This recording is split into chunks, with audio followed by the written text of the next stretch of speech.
start from how African is being perceived to be an African, number one thing is their culture. We have this diverse way of doing things. The norms in it is just good to see, observe. Let's start from how big Africa is.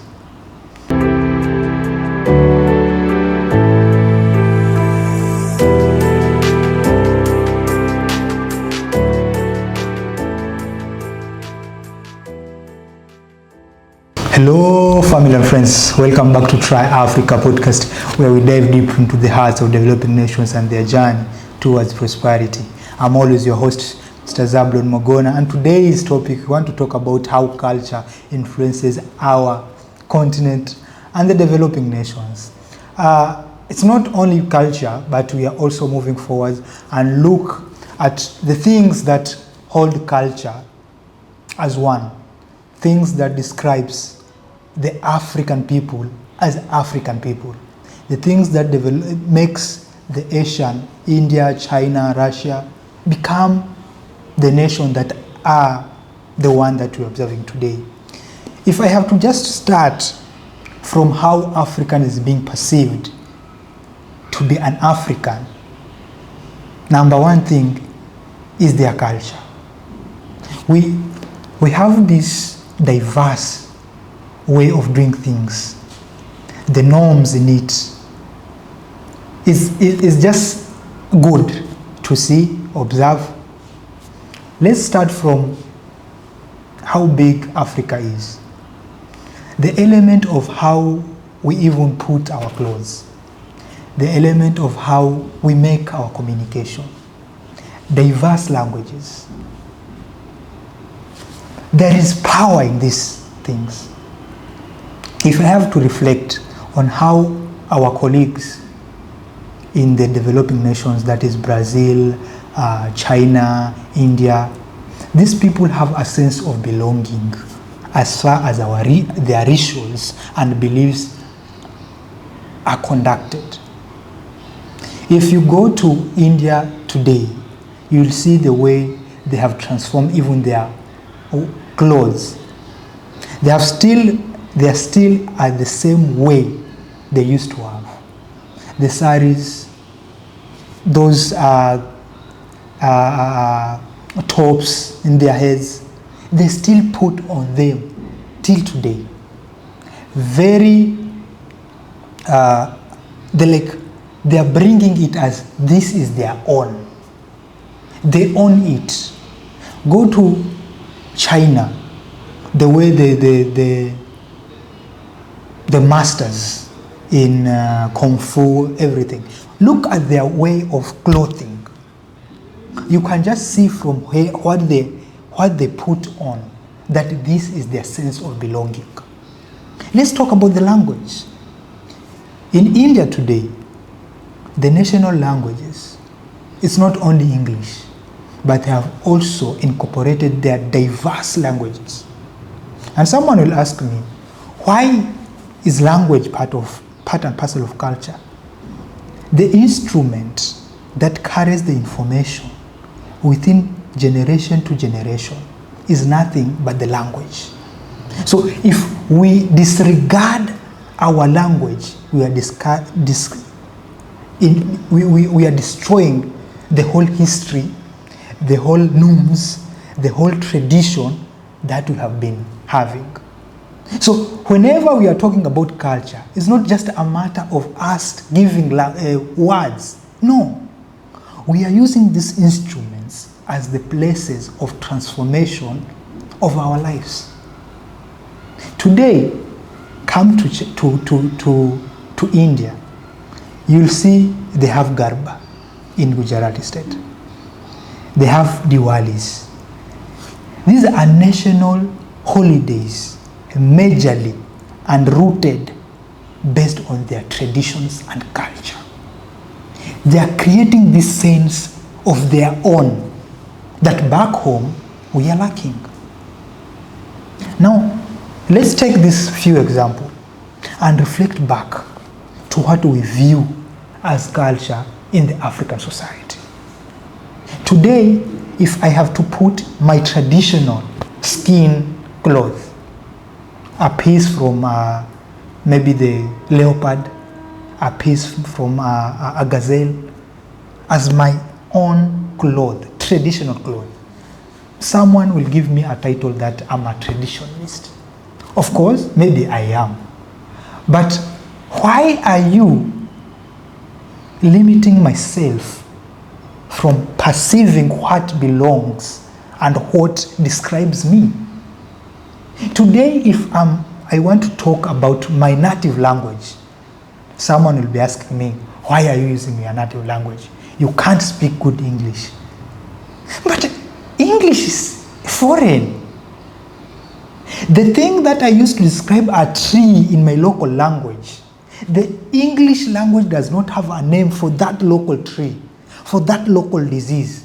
Why do you want to enforce me to just specifically use the only English and not my Kiswahili, not my Zulu, not my... Why?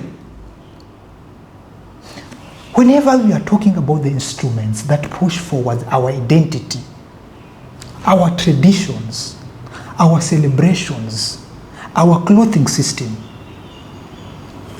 the clothing system that majority of Africans are putting on, it symbolizes the environment that we have.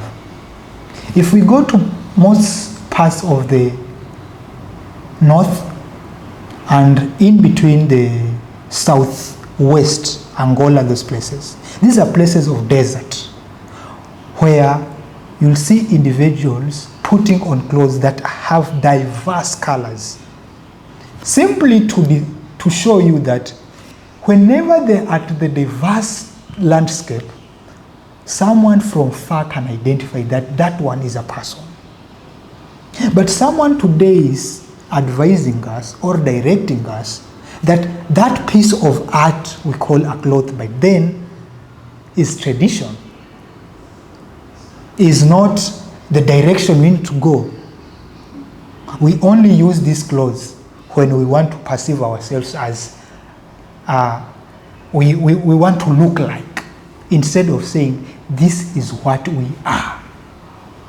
We are leaving our history behind. Today you can see a guy discussing the history of Europe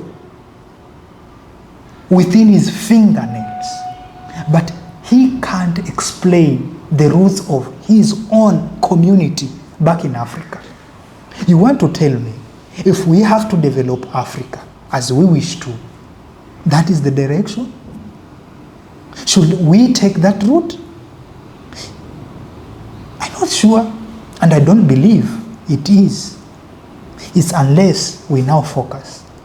Check our tradition, look on our diverse languages, look on the way our aged people, the people who we are not viewing them as having the illiterate level, the literate level that is going direct to schools, they also have ingenious knowledge that we have not even captured.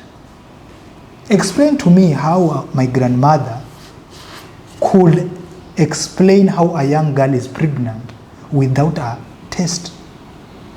Give me a description of how my grandfather, who used to circumcise us, and he didn't place a foot on an education system. He was ever in a medical school, but we were circumcised using the local knowledge. But instead of us using this knowledge, transforming it, combining it with the level of technology we have today, we viewed it as a threat, as a problem. It's unless it is the proven medical experts to prove how well these traditionalists can put our norms forward so that we accept. You want to tell me before the doctors in Europe, before the education system, what was the first way to understand this person can understand the concept of medicine if it is not from the cultural and environmental parameters that they used to observe. Ladies and gentlemen, it's high time we perceive our culture, our tradition, our language as the only potential that will distinguish our continent and the level of developing nation that the world has perceived Africa as to the next level. It's high time we be proud about our own clothes. We be proud about our own languages. We be proud about ourselves. Why should I hate a black because he wants to look the normal black look? But I embrace a black because he puts on the clothes the white puts. This is not about races. No, it's all about acknowledging our levels and part and our principal roles in our traditional lives. Because it is the direction. It's unless we embrace what we have been raised with, what makes us be, for us to change. Believe me, even if you have to capture the technology into our system, we need to observe our principles and cultural characteristics. Let me get your comment as far as culture and everything is concerned back in home and the developing nations. Till next time, I'm out.